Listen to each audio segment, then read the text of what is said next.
अगले पॉइंट की ओर, जो हमारा अगला पॉइंट हो गया है, इट इज कॉल्ड दिहांग इन अरुणाचल प्रदेश। ठीक ना।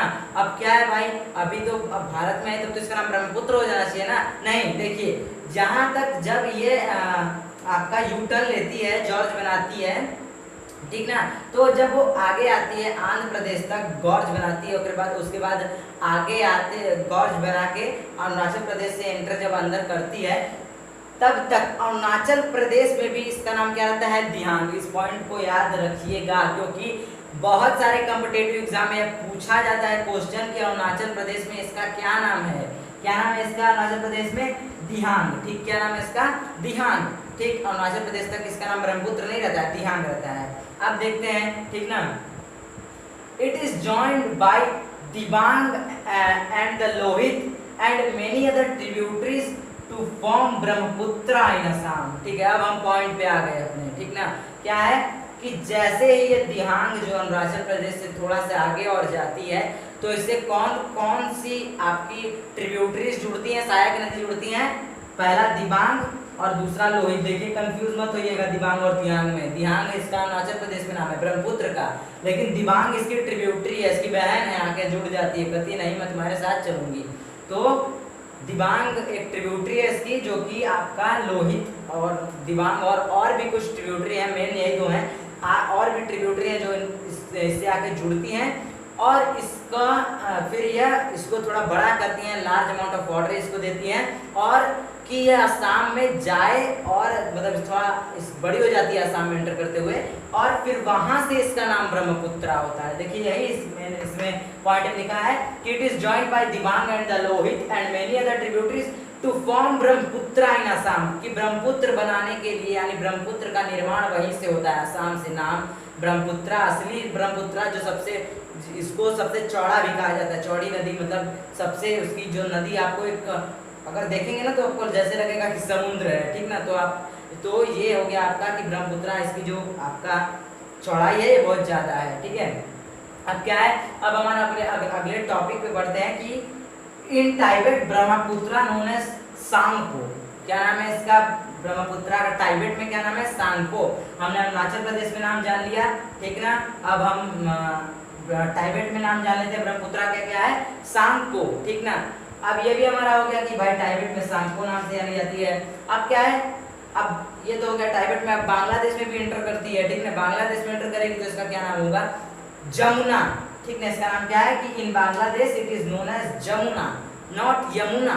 य और ज में बहुत अंतर है। देखिए ज, ठीक ना, जहाज वाला ज, तो यहाँ पे इसका नाम है जमुना, और इसका नाम बांग्लादेश में जमुना है।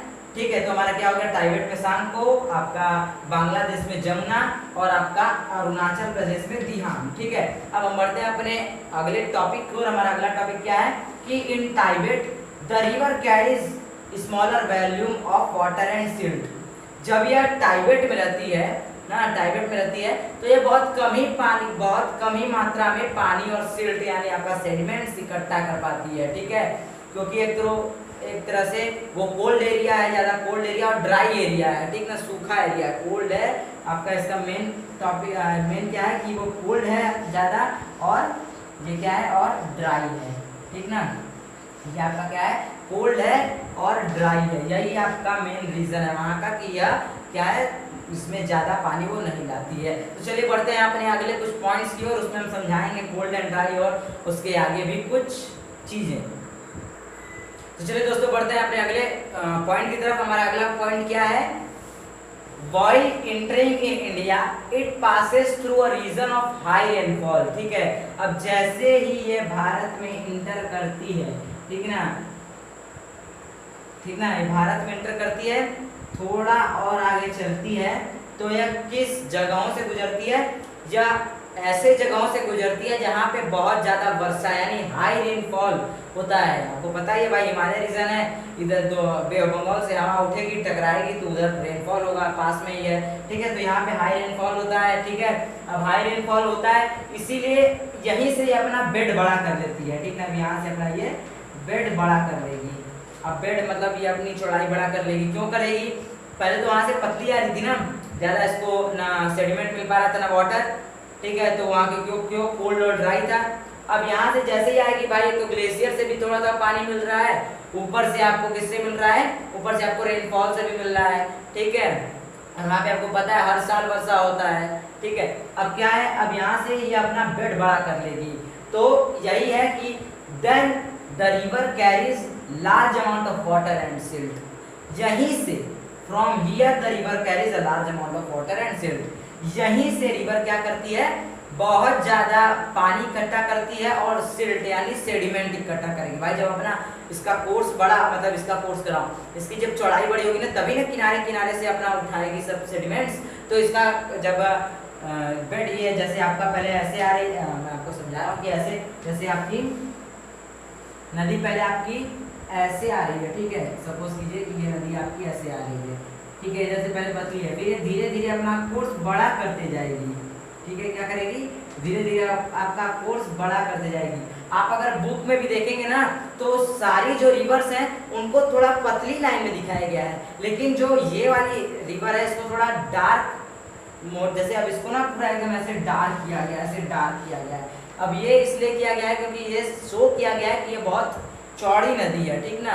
यहीं से अपना, जहाँ से अपना ये बड़ा करती है, वहीं पे अपना सेडिमेंट, जहाँ से सिल्ट और सेडिमेंट इकट्ठा करने लगती है, वहीं से इसको मैप में भी बड़ा दिखाया जाता है। आप मैप में एनसीईआरटी के मैप में देखिएगा, आपको दिखाई देगा, ठीक है। तो ये हमारा क्या हो गया, ये हो गया कि रेनफॉल जब मिलता है तो ये अपना अपना जो एरिया है वो थोड़ा बढ़ा देती है।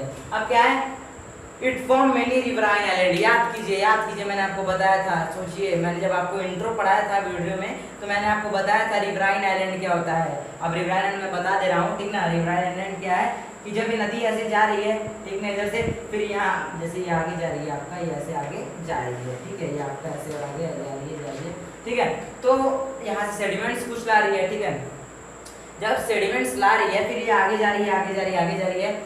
अब जैसे हुआ क्या कि सेडिमेंट किसी जगह, एक जगह, ठीक ना, एक जगह सेडिमेंट अपना ये इकट्ठा कर दी, ठीक ना। ऐसे यहाँ पे जैसे थोड़ा सा सेडिमेंट इकट्ठा कर दी, ठीक ना, यहाँ पे से अपना सेडिमेंट थोड़ा इकट्ठा कर दी, ठीक। अब क्या होगा, अब सारी नदी अब इधर से निकलने लगेगी, इधर से निकलने लगेगी, इधर से, ठीक ना, आपकी इधर से निकलने लगेगी, फिर आगे आपकी ऐसे चलती जाएगी। तो जब इधर से निकलेगी, तो जब इधर से तो पूरा सेडिमेंट लेके आ रही है, अब जब जैसे ही कटेगी तो सेडिमेंट भाई इस प्रेशर से आ रहा है ना भाई, आपको पता है सेडिमेंट एकदम तेजी से उसके साथ आ रहा है, ठीक है। अब जब ये ऐसे जस्ट यहाँ से टर्न लेगी, तो सेडिमेंट आपका यहीं पे आके क्या होगा, फिर से उस पर डिपॉजिट होने लगेगा। होते होते होते होते होते होते यह एक लैंड मास का निर्माण कर देता है यहीं पे, और उसी को जैसे अब पानी के बीच में है, चारों ओर से पानी से घिरा हुआ है, तो ये आइलैंड कहलाता है। किसका आइलैंड कहलाता है, रिवर का, इसीलिए इसका नाम क्या है, रिवराइन आइलैंड। अब ये भी आप याद कीजिए कि ब्रह्मपुत्रा में सबसे बड़ा रिवराइन आइलैंड है, वर्ल्ड का लार्जेस्ट रिवराइन आइलैंड है। और कौन सा रिवराइन आइलैंड है, माजुली रिवर आइलैंड। आपको फोटो में दिखाई दे रहा होगा, मैं फिर बोल रहा हूँ, कहीं मत जाइए घर से, सब दिखा रहे हैं हम यहाँ से ना।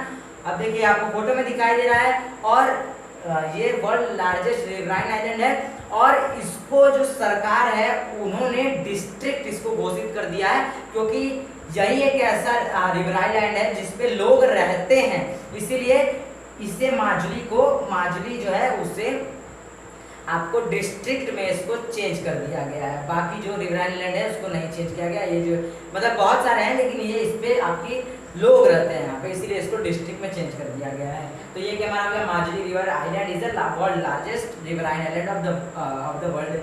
अब हम पढ़ते हैं कुछ और टॉपिक जो कि ब्रह्मपुत्र रिवर से रिलेटेड है। चलिए दोस्तों, हम कुछ हमारे आखिरी दो टॉपिक्स यानी पॉइंट्स कंप्लीट कर लेते हैं। टॉपिक्स नहीं सकेंगे, पॉइंट कंप्लीट करते हैं। पहला मतलब जो आखिरी दो पॉइंट है उसका पहला पॉइंट क्या है, during rainy season it causes flood in Assam and Bangladesh. ठीक है, अब ये क्या है कि जब सॉरी यहाँ पे देखिए, यहाँ पे थोड़ी स्पेलिंग मिस्टेक हो गई है, यहाँ पे होगा ड्यूरिंग, RING होता है यहाँ पे, ठीक ना, RING, ड्यूरिंग रेनी सीजन, ठीक ना। ड्यूरिंग रेनी सीजन क्या होता है, यहाँ पे फ्लड आता है। पता है आपको, रेनफॉल ज्यादा होता है, वाटर ज्यादा कलेक्ट करेगा, फ्लड आएगा, सिंपल सी बात है, फ्लड आएगी, ठीक ना, फ्लड आएगी। अब जब फ्लड इसमें आएगा तो ये किन किन जगहों को इफेक्ट करेगा, कहाँ करेगा, आसाम करेगा और बांग्लादेश करेगा। कहाँ ये जो ब्रह्मपुत्र रिवर है वो कहाँ इफेक्ट करेगा, बांग्लादेश और आसाम में करेगा। अब जब बांग्लादेश और आसाम में करेगा और सीजन में, रेनी सीजन में करेगा। ये बात हमेशा ध्यान रखिएगा कि ये रेनी सीजन में करेगा। अब गर्मी में ये नहीं करेगा, ठीक है, गर्मी में आपका नहीं करेगा। क्यों नहीं करेगा? क्योंकि भाई गर्मी में बारिश नहीं होगी तो कहाँ से वाटर कलेक्ट करेगा, ठीक ना। अब क्या है कि आसाम और बांग्लादेश में इसके दो और बहुत जगह आते हैं, लेकिन जो इसका फ्लड है जो मेनली कहाँ पे आता है, आसाम एंड बांग्लादेश में आता है, ठीक ना। अब क्या है, अब हम इसके दूसरे टॉपिक पे बढ़ते हैं। दूसरा पॉइंट हमारा क्या है, it shift it's channel frequently. अब देखिए इसमें अभी एक पॉइंट और मैं बता देता हूँ, इसका एक और पॉइंट बता देता हूँ मैं कि जब देखिए नदी आपका ऐसे, जैसे अभी ऐसे सिंपल वे में ऐसे बह रही है, ठीक ना, ऐसे आपका जैसे मतलब ये नहीं, ऐसे मैं इसको नहीं बनाऊंगा, ये ज़्यादा इंटरेस्ट नहीं बनाती है, ठीक ना। ये आपका सिंपल वे में आपका ऐसे बह रही है, ठीक ना, सपोज कीजिए ऐसे बह रही है, ठीक ना। इधर ये आपका एरिया है इसका, ठीक ना। अब क्या होगा, यह जब अभी तो ये सिंपली वे में बह रही है, इसमें बाढ़ अभी तक नहीं आया है। जैसे ही इसमें बाढ़ आएगा तो क्या होगा, इसका ये जो एरिया है ये बढ़कर कुछ इस प्रकार से बहने लगेगी, ठीक ना। बहुत अपना कोर्स बड़ा कर लेगी, ठीक ना, अपना कोर्स बड़ा कर लेगी, बहते रहेगी, और ये बहुत सारा आपका क्या करेगी, बहुत ही वो क्या करेगी, आपका जो इर्द गिर्द जो आपकी प्रॉपर्टी है लॉस करेगी, ज़्यादा से ज़्यादा प्रॉपर्टी लॉस करेगी। लेकिन जैसे इसका कम होगा, ठीक ना, जैसे इसका कम होगा तो कुछ सेडिमेंट्स जो लाई है वो इकट्ठा हो जाएंगे, फिर से वही चीज़ है, फ्लड प्लेन टाइप का निर्माण करती है ये भी, ठीक ना। तो फिर ये छोटी होगी तो इधर इधर आपका जो फिर से वही चीज़ हो जाएगा। फिर एग्रीकल्चर कुछ लोग करेंगे, एग्रीकल्चर में यूज़ करेंगे उस लैंड का, जो भी हो, ठीक है। तो हमको बस इतना याद रखना है कि ये क्या होता है, रेनी सीजन में, during rainy season Brahmaputra causes flood in Assam and Bangladesh, ठीक है। अब हम जो हमारा आखिरी टॉपिक क्या था कि it shifts it's channel frequently, ठीक ना। अब ये देखिए यहाँ पे अपना चैनल बदल रही है। अब चैनल बदल रही है क्या है, इसका मतलब हुआ, ठीक ना, चैनल टीवी वाला चैनल अपना नहीं बदल रही है, ठीक ना। क्या है, ऐसे बहती हुई आ रही है, ठीक है, ऐसे बहती हुई आ रही है, जैसे ये आपका यहाँ से आपका बहती हुई ऐसे आ रही है, ठीक है। अब बहती हुई तो ऐसे आ रही है, ज़्यादा आपको पता है, ये देखिए ये जो आपकी नदी है ज़्यादा मिएंडर्स नहीं बनाती है, ये बात आप ध्यान रखिएगा, ठीक है। अब क्या है, अब जब ये आती है चैनल बना, अब चैनल बनाने का मतलब क्या हुआ कि जब ये सेडिमेंट्स, देखिए सेडिमेंट्स बहुत लेके आती है। अब ये सेडिमेंट्स इकट्ठा करती है, जैसे एक तरह समझिए कि आप ये रिवराइन आइलैंड बनाती है यहाँ पे सेडिमेंट्स इकट्ठा कर दिया। फिर सपोज कीजिए कि ये क्या की रिवराइन आइलैंड यहाँ पे अपना बना दी, ठीक है, रिवराइन आइलैंड बनाई सपोज। अब यहाँ से तेज धारा में नदी आ रही है, ठीक है। अब क्या होगा, जैसे ही रिवराइन आइलैंड का निर्माण होगा, आएगी फिर ऐसे इधर चली जाएगी, तो इतनी तेज उसकी, आप पता है किसी भी नदी की बहाव जब वो अपने स्टार्टिंग समय में रहती है तो उसका थोड़ा तेज रहता है बहाव, ठीक है, ठीक है। तो अभी ये ऐसे आएगी फिर ऐसे ही टर्न कर जाएगी यहाँ से, मतलब अपना चैनल बदलने का मतलब जहाँ से सेडिमेंट इसका इकट्ठा हुआ था उसके थोड़ा सा, जहाँ पे इसका सेडिमेंट इकट्ठा हुआ था, जो आपका रिवराइन आइलैंड था या फिर जो भी कहें आप, वो उसके बाद थोड़ा सा वो अपना रूट चेंज कर देती है। रूट जो आपका थोड़ा सा, जैसे ये नदी है अब यहाँ से ये थोड़ा हट के बहने लगेगी, जैसे अब आपका ये ऐसे है, ठीक है। अब ऐसे क्या होगा, ये आपका ऐसे आ रही थी, ठीक है, ऐसे आने के बाद ये आपका रिवराइन आइलैंड समझिए ऐसे आई, फिर ये ऐसे आके हट के ऐसे थोड़ा बहने लगेगी, ठीक ना, हट के ऐसे बहने लगेगी, और ये ऐसे टमाटर जैसा वही रहेगा आपका, ठीक है, ऐसे अब हट, तो आपका ये थोड़ा सा रिवर इसी में भी इससे थोड़ा हट भी जाएगा, ठीक ना। अब क्या, अब ऐसे इधर भी हो सकता है, यहाँ से आ रही है, यहाँ से ऐसे निकल जाएगी, इधर थोड़ा सा निकलेगी, ऐसे निकल के फिर इधर चली जाएगी, ठीक ना। तो ये अपना चैनल चेंज करती रहती है, शिफ्ट करती रहती है फ्रिक्वेंटली, मतलब कहीं भी इसको मौका मिले थोड़ा इधर उधर अपना जगह कर लेती है। तो आई होप कि आपको ब्रह्मपुत्रा रिवर सिस्टम समझ में आ गया होगा। अब अगले वीडियो में हमने प्लान किया है कि अगले वीडियो में क्या बनाएंगे, अगले वीडियो में आपका बना देंगे कि रिवर सिस्टम, जो तीनों मेन रिवर सिस्टम है आपका, उसमें क्या है, जो तीनों मेन रिवर सिस्टम है उसके हम लोग इम्पॉर्टेंट फैक्ट्स कुछ उसमें बना देंगे, ठीक है। तो आज के लिए इतना ही। अगर आप इस चैनल पे नए हैं तो सब्सक्राइब करें, बेल आइकन प्रेस कर दें, लाइक करें, ज़्यादा से ज़्यादा शेयर करें, और कमेंट करें कोई डाउट है, नोटिफिकेशन बेल आइकन दबा दें, क्योंकि आपके लिए मैं ऐसे वीडियो लाता रहता हूँ। आज के लिए इतना ही, धन्यवाद, आपका दिन मंगलमय।